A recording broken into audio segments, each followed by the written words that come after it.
There's a lot of debate as to whether the Baltimore Ravens can repeat in the AFC North this year, but we talk about why they will. All that and more coming up next year on Locked On Ravens.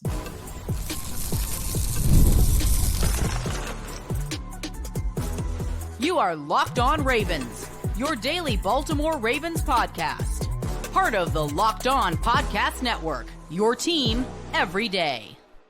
Welcome into another edition of Locked On Ravens. We are your daily Baltimore Ravens podcast, and I'm your host, Kevin Ostraker of Ravens. We're here with you, as always, on the Locked On Podcast Network, your team every day. Thank you so much for being here, making Locked On Ravens your first listen each and every single day, and a part of your day in general. We're free and available on all podcasting platforms, so if you enjoy watching us in video form, we are here for you on YouTube. You can like and subscribe. Also in audio form, we're there for you as well. Apple Podcast, Spotify, etc., wherever you prefer to enjoy your podcasts. And we have a lot to talk about today. Back with us is Rocco DiSangro of Fox 45 and the Ryan Ripken Show. And Rocco, I know we're just kind of counting down the days until training camp, just a couple of weeks away here, but that doesn't mean the content is nothing during this time. I know we're kind of grasping for things. We're trying to find stuff, but this is a good opportunity for us to go into detail about some general things. And I thought it'd be really cool today to dive into this AFC North division, one that I think is going to be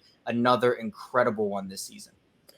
Yeah, Kev, it should be a big time division this season, like it always is. Super competitive. Last season, not making excuses for the other teams. I think the Ravens were going to win it in general, regardless of what happened, but they dealt with injuries. Quarterbacks fell domino after domino after domino. So a healthy AFC North is one of the best divisions, if not the best division in football. So I'm really excited to see what it looks like with healthy quarterbacks at the helm. Yeah, and that's a big thing is obviously if you talk about just narrowing that down to the division itself, Joe Burrow goes down, Deshaun Watson goes down. Pittsburgh didn't really have a quarterback at the end of the day. So just the only stable quarterback situation was the Baltimore Ravens with Lamar Jackson being able to put together a healthy season for the first time. It was his first in 3 years. So, well, 2. This was it. 1 in 3. So for this Ravens team, Rocco, I know there's been a lot of talk about who they've lost, coaching wise, player wise. And I think it is almost scaring some people out of thinking this Ravens team can repeat in the division. I think it will be harder this year for the Ravens to repeat in the AFC North. I think this division as a whole will be better, but within that conversation, I still think the Ravens, to me, are the front runners. And if we're talking right now at the beginning of July, me personally, I think this team is my pick to repeat in the AFC North. What about you? Yeah, me as well. And this is not Homer talk. While it's called Locked On Ravens, listen, we like to be impartial. We like to try to tell it how it is when we can. And right now, if you're asking me before training camp or before the season even begins, even the holes the Ravens have to potentially fill on the offensive line, we don't know what that's going to look like. Or if they add another safety, that third veteran safety, if they do that, we don't know what that's going to look like. So a lot of questions right now, but talent-wise, if you're looking at this team on paper, they're in a great position to repeat as AFC North champions. And I think a lot of the conversation, too, is when you talk about who the Ravens have lost, here's the thing. They lost talent, right? We're not going to shy away from that. They lost a lot of guys, and it's going to hurt them, right? It's going to hurt. They're going to have a lot of young guys step up. I think a lot of these young guys can, but it's going to be a different process this season than it was last season. But here's the other thing, Rocco. The Ravens didn't lose a star. They still have Lamar Jackson. They still have Kyle Hamilton and Roquan Smith and Justin Madubuike and Mark Andrews. And, list goes on and on and on, right? Yeah, you can count them on your fingers. Absolutely. I mean, and they actually added another star in Derrick Henry, if we want to really be technical about it. So there's another one. They lost good players. Kevin Zeitler, Patrick Queen, Geno Stone, Jadeveon Clowney, etc. But the core itself is still intact. I think that's the big thing. You add the players around that core, and they had a lot of good core guys last season, but they also had a lot of guys behind that core. The core guys are still there. Now it's just about, can the other guys around the core step up again, which again is going to be perfect, probably not, but I still think it will be good enough. Yeah, absolutely. And you think about last year, it was the first year with Todd Monken running the show as the offensive coordinator. So there were bumps in the road, and there was some getting used to and feeling out for the Ravens, just getting this offense under their belt. Year 2, not only that, Kevin, is it year 2, so you had a year to learn the offense. You add Derrick Henry. who's a physical specimen, and you pair him with Lamar Jackson, and that's arguably the best 1-2 punch at quarterback, running back in the league. I don't know how many people would argue that, just based off of who they are and what they bring to the table and how talented both of these guys they've been over the course of their career. Derrick Henry, despite his age, has not shown any signs of slowing down. And I'm not saying he's an old guy. I'm saying as he gets older, do you look and say like, oh yeah, Derrick Henry doesn't have much left in the tank? No, if anything, you're like, wow, this guy has been able to sustain success in a big way over the course of his career. And he just beats up defenders left and right, and he's going to do much of the same in purple and black. You can expect it, man. You really can. So that combination plus Todd Monken's offense in year 2 is going to be something to see. And Zay Flowers in year 2 as well. And then you look at hopefully Rashad Bateman. The Ravens gave him, they extend this guy. People can say they're taking a chance, but I think they gave him an opportunity, and it's an opportunity for them as well. So you look at that. And then defensively, yes, Mike McDonald is gone. Mike McDonald was a fantastic play caller, and he put these guys in a great position to be successful. But the guys out there still have to make plays, and they did. Kyle Hamilton, who Zach Orr calls the ultimate chess piece. Roquan Smith, who is just unbelievable with his leadership role and what he's able to do on the field. And, not to mention, you just extended Justin Madubuike, who's coming off a career season and establishing himself as one of the best young defensive tackles in the league. So you look at that, you combine it with everything else, and you're like, okay, this team has a really good chance to repeat as AFC North champions. Right. And I think another big thing, too, is the health factor here, where I guess you could look at the season last year in a vacuum, Rocco, and say, oh, well, the Ravens were super healthy because they only had 3 major contributors go on IR, season-ending IR, in J.K. Dobbins, Keaton Mitchell, and David Ojabo.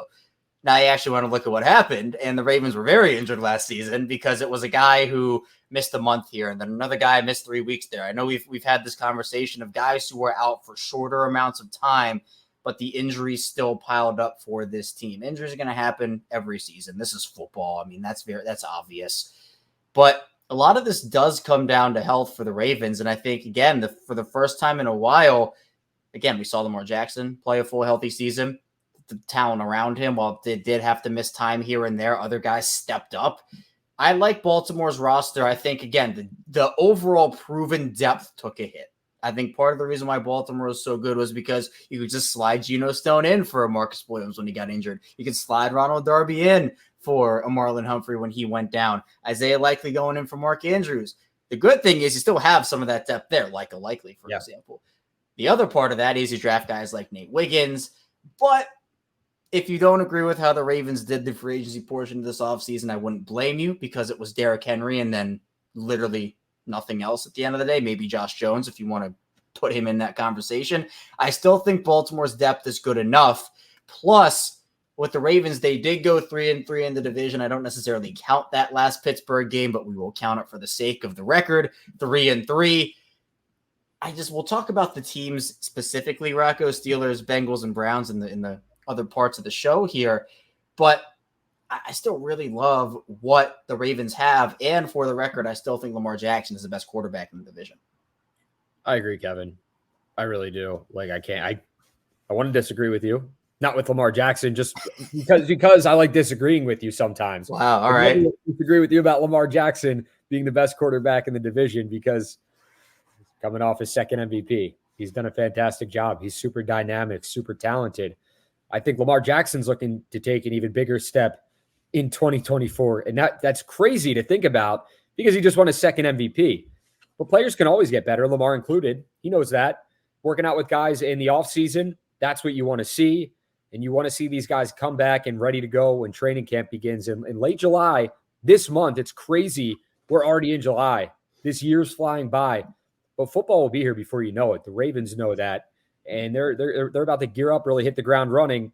We'll know more about those position battles. We'll know about the breakout players. That's what I love so much about training camp, man. It's here.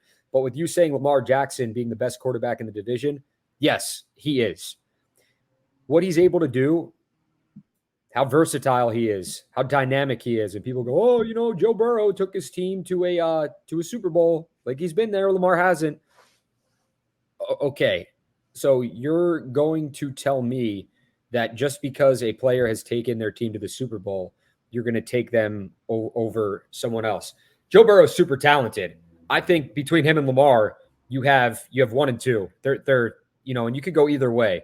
Bengals fans may go Burrow 1. Ravens fans are going to go Lamar 1.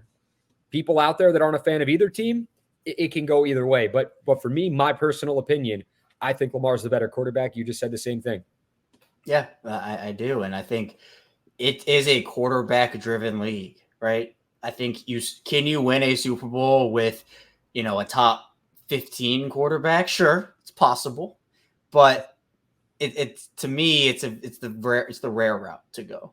To have the best shot, you got to have somebody like a Mahomes, like a Lamar, Allen, Burrow, whatever it may be. I mean, look, we saw Matthew Stafford win a ring a couple of years ago. I consider him probably in that like top 10 to 12-ish, right? I mean, you start getting into that top 15, you get a little bit dicey. We don't know what Deshaun Watson is at this point in his career anymore. In fact, I think it's almost safe to say he's nowhere near who he was in Houston based off of everything that's going on at this point.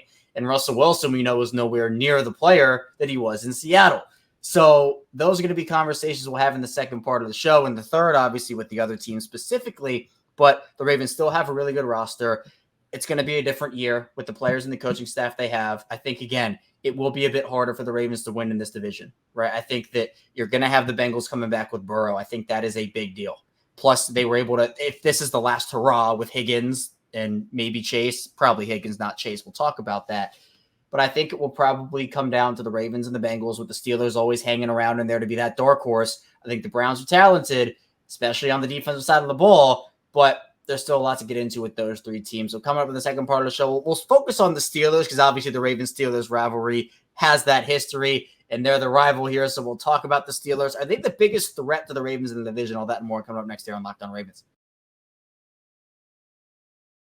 First, this show is brought to you by eBay Motors. Passion, drive, and patience, a formula for winning championships, is also what keeps your ride or die alive. eBay Motors is everything you need to maintain a vehicle and level it up to peak performance. Superchargers, roof racks, exhaust kits, LED headlights, and more, whether you're into speed, power, or style. eBay Motors has you covered. With over 120 million parts, number one ride or die, you'll always find exactly what you're looking for. And with eBay Guaranteed Fit, your part is guaranteed to fit your ride every time or your money back. Because with eBay Motors, you're burning rubber, not cash. All the parts you need, the prices you want. It's easy to make your car the MVP and bring home used wins. Keep ride or die alive at ebaymotors.com. All designs, low exclusions by eBay Guaranteed Fit, only available to U.S. customers.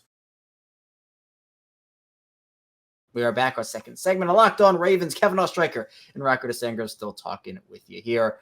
Rocco, the Steelers have been a team that it's been a hated rivalry forever. Ravens fans and Steelers fans and Ravens fans. The history is, it's an electric rivalry, for being honest, and it has been forever. Those games were always the slobber knocker, like 17-13, 10-7 games. But the defense has always been good. The defense has been really good. It's been the offensive situation that has kind of pushed the Steelers down here. They took a chance on Kenny Pickett a couple years ago in the first round that obviously crashed and burned in their faces. He is now in Philadelphia and had a little bit more of things to say about that than I thought he would. I definitely went a route I wasn't expecting. They bring in Russell Wilson. They bring in Justin Fields. That is an upgrade regardless of how you feel about those two players based off of what they have between Pickett and Mitch Trubisky and even Mason Rudolph. The defense has been one that Lamar Jackson has not been able to figure out. The Ravens, I think they're 1-7 in their last 8 or 1-8 in their last 9 or whatever against Pittsburgh. It's been Lamar's kryptonite. If there's one team, it has been the Steelers. Do you think Pittsburgh is the biggest threat to Baltimore in the division this year? I don't. I think it's going to be Cincinnati. I truly do. I think it's going to be a healthy Joe Burrow. Like we said, we talked about the quarterbacks and quarterbacks getting you like to the promised land or getting you as far as humanly possible. It's Joe Burrow and Lamar Jackson's division right now to lose. Between the two of them, we just said we think the Ravens, both of us, are going to win the division. The Bengals with a healthy Joe Burrow are going to be a team that you will probably see right on the Ravens' tail. They'll be competing with them, I believe so, week in and week out.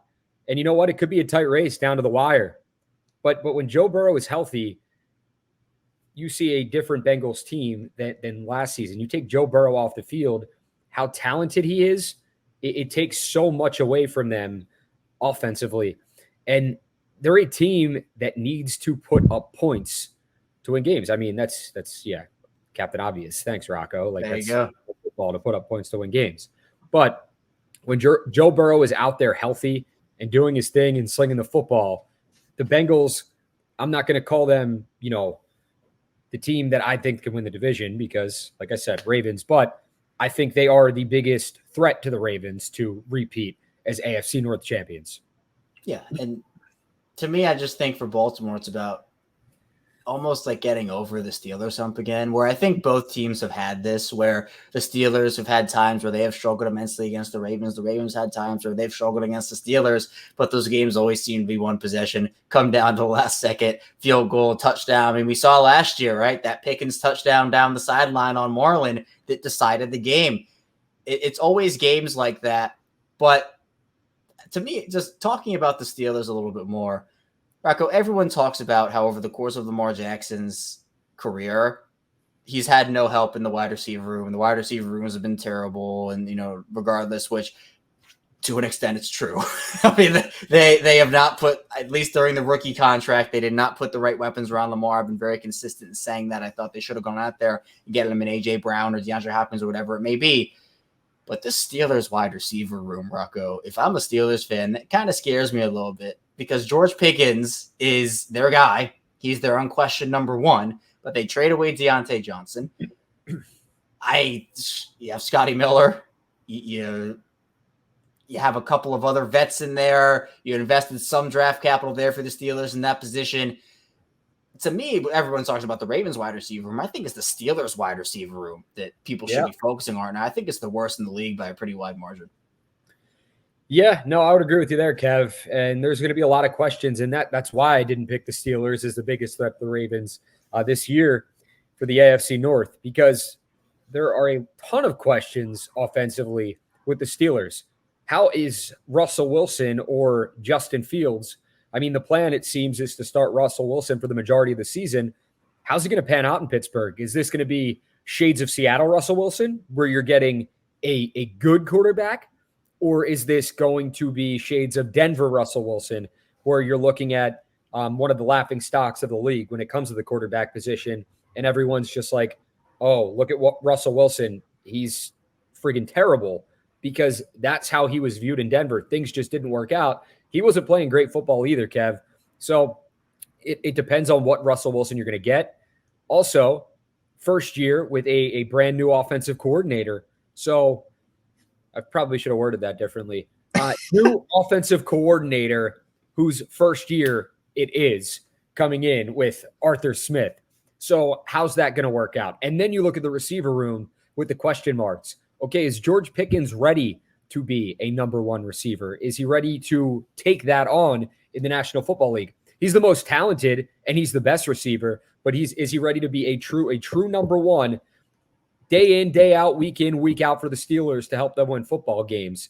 And I guess we're going to see this season, Kev, because a lot of people in Pittsburgh, they're high on George Pickens. They think he could have a superb and a stellar career. But all right, man, time to go out and do your thing. This is the year to do it for George Pickens, I think.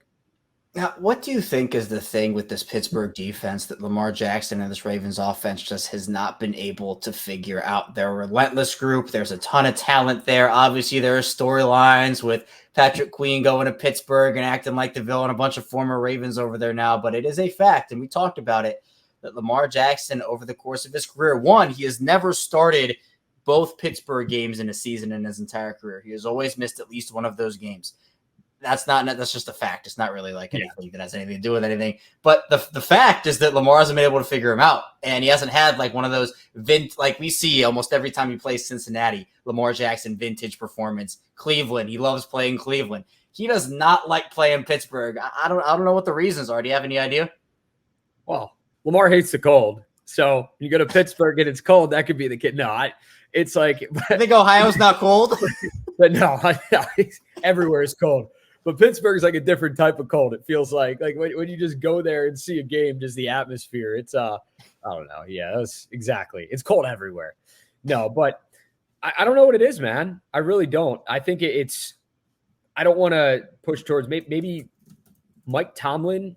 Just knows how to play against Lamar Jackson in these regular season games.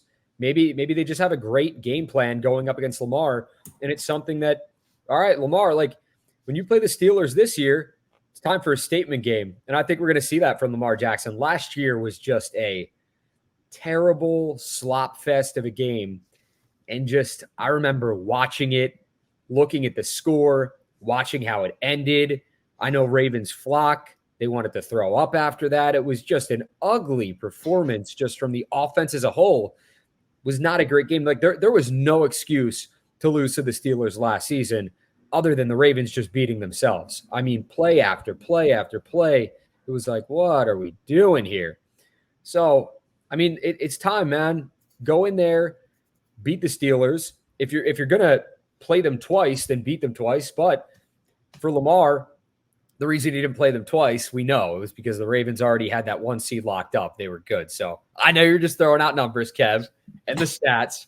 That'll really make people happy. I'm sure they'll be very rational in the comments after you brought that up. But yeah, I don't know what it is when they play the Steelers. It's just like it turned into a different football team. Yeah, all right. You want more stats? I'll give you more stats because that's what everybody wants, right? They want more stats. Lamar, he's been a starter for 5 years. This will be his 6th year as a starter, 7th in the league. Obviously, with 5 years as a starter, divisional games, that gives you 10 opportunities to play the Steelers, right? You following, Rocco? We're going to do this. Yeah. I know we're doing math here, Kev. So. Yep. 5 seasons, 2 divisional games. That means 10 opportunities to start against the Steelers. Lamar Jackson has started 4 times in his career against the Steelers. Once in 2019, once in 2020, once in 2021, and once in 2023. Missed all of 2022, both those games, then missed every other game. Obviously, 2 of them has been him sitting out in 2019 and 2023. But in his career, those 4 games as a starter, 66.3 passer rating, 858 yards, 4 touchdowns, and 7 interceptions. So he has struggled being able to complete the ball. He has not had a game over 253 passing yards, and that was in a game where he threw 37 pass attempts. He threw 38 last year and only had 236 yards. Now, I do want to be fair to Lamar in a sense, where in that last Pittsburgh game, you talked about just what that was when he started, drops all over the board. So obviously that stat line looks a lot better if his receivers don't drop as many passes as they did. But at the end of the day, for Lamar, the Steelers to me are a team that I would maybe say can get a game off the Ravens this year. I think those games are just so unpredictable, and I wouldn't be shocked if the Ravens and Steelers split again this season.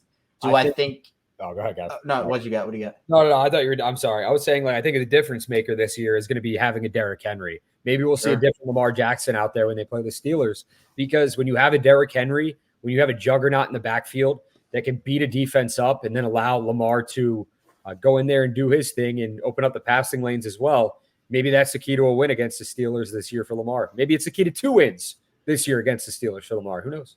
There you go. Let's hope it is, because I think it would be a really big thing for Baltimore to be able to do that. Plus, obviously, that Ravens-Steelers rivalry bragging rights are definitely important, especially for the fan bases. So I know everybody knows something about that. But coming up in the final part of the show, we're moving here on Locked on Ravens. We're going to be talking about the Bengals and the Browns, do a little Ohio segment there. We've made it clear that we think this is going to be the Ravens and the Bengals, talk about them in their offseason, plus Cleveland, if they could be a sneaky dark horse team. All that and more coming up next here on Locked on Ravens. First, this show is sponsored by BetterHelp. There are plenty of times where people tend to compare their lives to others, and social media certainly plays a part in that. Now, personally, if that happens to me, I love to just take a step back and look at what I actually have. Comparison is a thief of joy, and it's easy to envy other people's lives. It might look like they have it all together on their Instagram, but in reality, they probably don't. They're picking up your focus on what you want instead of what others have, so you can start living your best life. Therapy has so many different benefits. For example, it can help you learn positive coping skills and how to set boundaries. It can empower you to become the best version of yourself. It isn't just for those who've experienced major trauma, it's for everyone. If you're thinking of starting therapy, give BetterHelp a try. It's entirely online, designed to be convenient, flexible, and suited to your schedule. Just fill out a brief questionnaire to get matched with a licensed therapist and switch therapists anytime for no additional charge. Stop comparing and start focusing with BetterHelp. Visit BetterHelp.com/LockedOnToday to get 10% off your first month. That's BetterHelp, HELP.com/LockedOn. We are back with Locked On Ravens with Rocco DiSangro. I am Kevin Ostreicher. Really appreciate everybody for being here again today, making Locked On Ravens a part of your day. Be sure to subscribe and follow along in video form and audio form. We just passed 7,000 subscribers a couple weeks ago here on the channel. So if you want to be on that road to 8K and want to contribute to that, would really appreciate that as always. The community's been awesome. I'm actually coming up on my 5-year anniversary of hosting this show. Never miss an episode. So really appreciate all the support, whether you've been here with me from the beginning, if you've hopped on recently, or if you're somewhere in the middle, really appreciate all the support. Now, Rocco, the Bengals are the team that I think everybody's focused on here. We talked about it, Joe Burrow and everything that happened. I don't know how to feel about their offseason, personally. They lose DJ Reader, who obviously was injured, but I still think is a really, really big loss on that line. He is one of the better defensive linemen in the league. They replaced him with Sheldon Rankins, who has had a bit of a career resurgence with Houston this past season, but he's not DJ Reader. And DJ Reader was one of the players that gave Tyler Linderbaum fits in the middle of that line, and having him out of conference, I think that's advantage Ravens. They replaced Joe Mixon with Zach Moss. I think Zach Moss is a better fit for their system. I think it's a toss-up between which player is actually better overall, but I think Moss, with his pass protection and his ability to be a little more versatile than Joe Mixon, does fit a little better with what they want to do. The key drama there is with T. Higgins and Jamar Chase. Both need new contracts. I think this is probably the last hurrah with those guys, but if they want to go out with a bang, obviously that would be winning the division and winning the Super Bowl, or maybe a wild card to win the Super Bowl from there too. Obviously playoffs are a whole new season. How do you feel about Cincinnati right now? Because obviously it all hinges on Joe Burrow and just how he is. We know their offense is explosive, but their offseason was just weird in my opinion. It was weird. That's a great way to put it, with like the T. Higgins drama, the back and forth that brought. And it seemed like there were like a lot of distractions, and hopefully those distractions, well, for the Bengals' sake, not for the Ravens' sake, because the Ravens are like, hey, throw all the distractions in there possible. We love it. We love it over here. But for the Bengals, you don't want those distractions as an organization. You want to go into an offseason or a new season with as little distractions as possible. Remember how the Ravens were, what was it, like 2 off seasons ago with all Lamar Jackson stuff? Contract talks.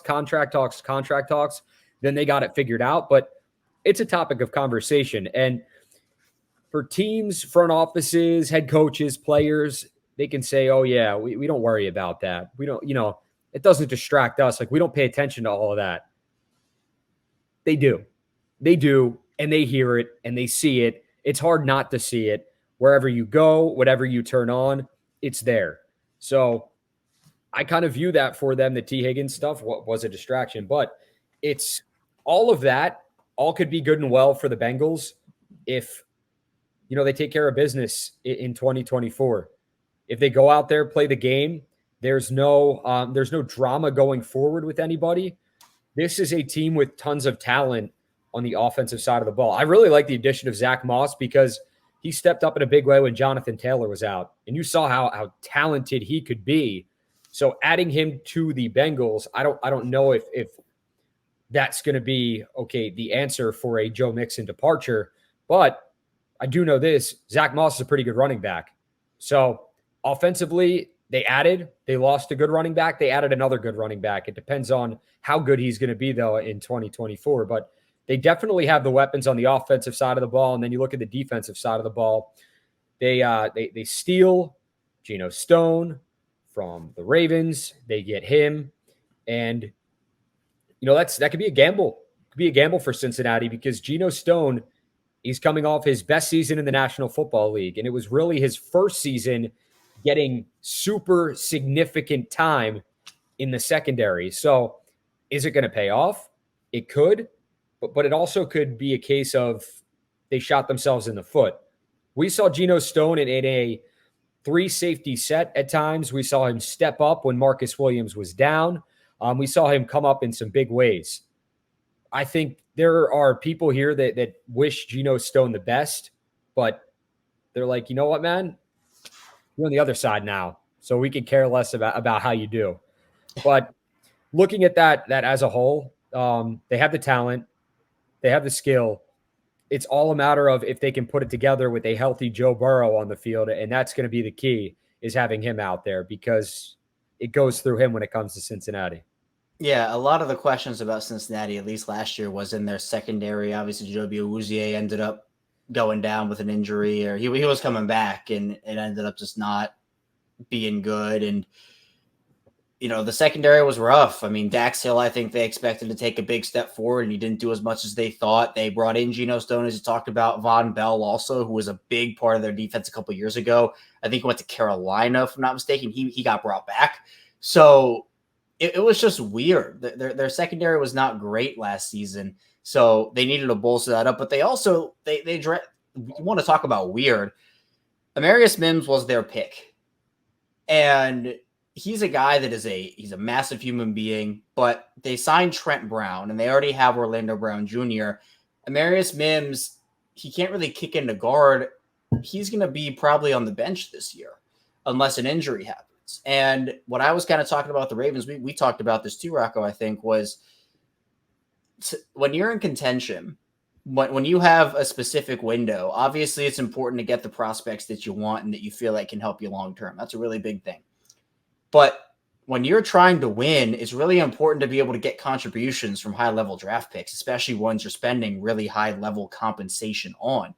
So to have a first-round pick sit on the bench for the season, essentially, to me, Amarius Mims has Pro Bowl potential. I loved him in this draft. He was one of my favorite prospects. But I would have thought they would have gone with like a Troy Fautanu, who you could kick into guard, and you would be able to have that flexibility of maybe kicking him out next season. You could still have him play his rookie year and give you contributions. That, to me, also was kind of a head-scratcher.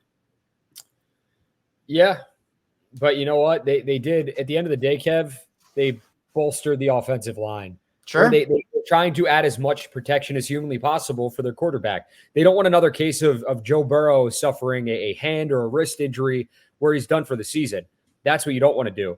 And that's when you look at the Bengals protecting their franchise quarterback. You look at the Ravens are trying to do much of the same with Lamar Jackson, because the key to winning football games is those two guys being healthy. Like, you need to protect your franchise potential MVP contender in Joe Burrow, who's one of the best quarterbacks in the league. And on the other side for the Ravens, a two-time MVP, a guy that's already won it, and a guy that is trying to carry your franchise on his shoulders. It's Lamar Jackson, Lamar Jackson, Lamar Jackson. Obviously, the Ravens, I mean, defensively, talent on the side of the ball. But this guy, it's like if he's not playing well, the Ravens aren't going to win games. If he's playing at the top of his game, they have the potential to get to the biggest game. So, yeah, keeping those quarterbacks protected, Joe Burrow, Lamar Jackson, is big. So I get that the pick was maybe could have been a head scratcher to some, but at the end of the day, you get a first rounder, you get him in there, you get him on the offensive line, and you add some depth as well and some veteran leadership there, regardless of how old they are, regardless of how long they've been in the league, regardless of if they're in their prime or not, to protect your franchise quarterback. Yeah, no, I mean, I'm with you where I'm not criticizing them picking an offensive lineman. I think that was the right decision. I'm not even criticizing the prospect. I thought Mims is going to be a really good player. But I think, and this is my philosophy with all teams, right? It doesn't apply to just the Bengals. But if you're in contention and you draft a guy who's not going to play in year one in the first round, look, Mims is probably going to be a Pro Bowler one day. Like, he has those tools. He's a very raw player. I think he did need to sit for a season. And in Cincinnati, you have two tackles. You can play them as starting guys, and that's great. But you can't kick him inside. And so to have a first-round pick sit on the bench for any contending team, not just Cincinnati, because if I was being that way with the Ravens, I have to be fair and have the same opinion for everybody. I don't know. It's something that personally I wouldn't do, but again, I'm not running an NFL team, so I'm not as credible as maybe one day, Kev. Maybe one day. You know what? I got to get my foot in the door somehow. Maybe this is it. So we'll try. Maybe the NFL will expand maybe to like Mexico City or something. We'll get in on that franchise. And you're on a fantasy team, so I think that's like as good as it's going to get. Which, by the way, we will be doing Locked on Ravens fantasy leagues again this season, and those will be. I actually won 3 of the 5 Locked on Ravens fantasy leagues this past year. So smells like a whole lot of collusion there, buddy. No. I am in every league, but there is no collusion. Unlike those who know the story, my high school, I did do a little bit of a when you were that in my league, picks but I promise the Locked On Ravens fantasy leagues, they are honest leagues. They are honest leagues. So all right, Pinocchio. okay, all right, no question of me there. But all right, Racker, let's round it out here with Cleveland. Obviously, the final team. We talked about how this team kind of sinks or swims with Deshaun Watson. The trade itself, they gave up a whole lot of draft capital, signed him into a whole lot of money in terms of an extension, and it has just been an absolute disaster. Watson, at this point, he has to be somewhat of his Houston self to get Cleveland back to where they want to be. I don't think he is that player anymore. I just think it was a risk they took. They felt like they had to get a quarterback in there. You know, the Baker Mayfield thing was kind of coming to an end. It felt like it was souring, and they made a move, and I don't think it was the right one. I didn't think it was the right one then. I didn't think it's the right one now. Their defense is incredible. I love what they've built literally everywhere else except for the quarterback position. I think Andrew Berry has done a great job over there in Cleveland outside of that one move, and that one move happens to be the move where I just cannot take them seriously right now because I don't believe in Deshaun Watson, and that's just me. That's fair. Listen, Kev, he does have a lot to prove because he hasn't been his Houston self. It has been a gamble so far for the Cleveland Browns organization, a highly criticized gamble at the time, still to this day, that hasn't paid off. They overpaid for a quarterback, gave him an unbelievable amount of guaranteed money, and it really screwed up the quarterback market because that's what everyone was looking at. It was like, hey, like, he's getting this money and he's not better than me, so I want this money too. And I want it all guaranteed. And it was just like, it was just a dumb move. It was like the way they went about it and the way they did it. And you know what? Deshaun Watson so far, it hasn't paid off. So for Deshaun Watson, it's like, okay, listen, we just went out and got you not one, but two wide receivers in the offseason. Correct me if I'm wrong. They go out and get Elijah Moore. They go out and, they go out and get Jerry Jeudy. And then who else did they get?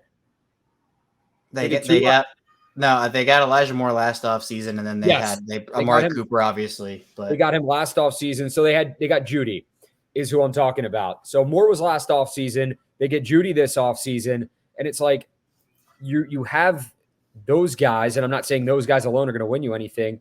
Amari Cooper, it's not like you don't have like weapons to throw to. It's because, listen, Joe Flacco just did it and took the Browns to the postseason last season. So listen, Deshaun, there's no excuse for you because you're supposed to be at this point in your career more talented than a Joe Flacco. That, no offense to Joe Flacco, a lot of people love him here in Baltimore, is at the tail end of his career. This is not prime Joe Flacco we're talking about anymore. So there's no excuse why you shouldn't be able to take the Browns to the playoffs, making the money you do, and being as talented as you're supposed to be. So no excuses anymore, man. Injuries aside, they happen, but you got to stay healthy. You got to go out there and perform. And if you don't, listen, it might be time for the Browns. They're not going to be able to move them with that kind of money, but to explore other options at the starting quarterback position. You know, I think the worst part of this whole thing for Browns fans, Rocco, was they saw the Deshaun Watson they had wanted to see ever since he came in there in that Baltimore game when he led that team to a comeback in Baltimore and went 13 for 13, I think it was, in the second half.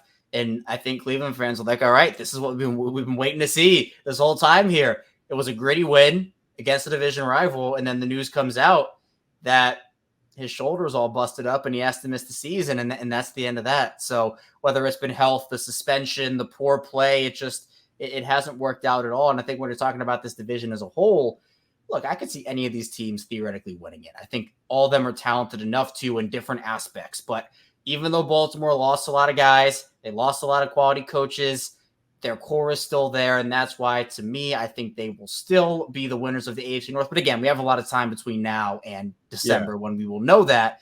So obviously we're not predicting anything right now, just giving initial thoughts. No, and I'm just looking at Deshaun's numbers with the Browns. You had the injuries, you had the suspension. It's just like 14 touchdowns and 9 interceptions. That's all in 2 seasons you got out of a guy you spent all that money for. and brought him over from Houston. So just kind of baffles me. But Yeah. Who am I, Kevin? I run a fantasy football team. I don't run an NFL team. You run a fantasy football team. You don't run an NFL team. What do we know what we're talking about? Nothing. Hey, you know what? I think based off this conversation, both of us will not have Deshaun Watson on our fantasy teams this upcoming season. So I think we can at least take away that since we are running those teams and not NFL franchises. But Rocco, appreciate you as always. Thanks so much for hopping on.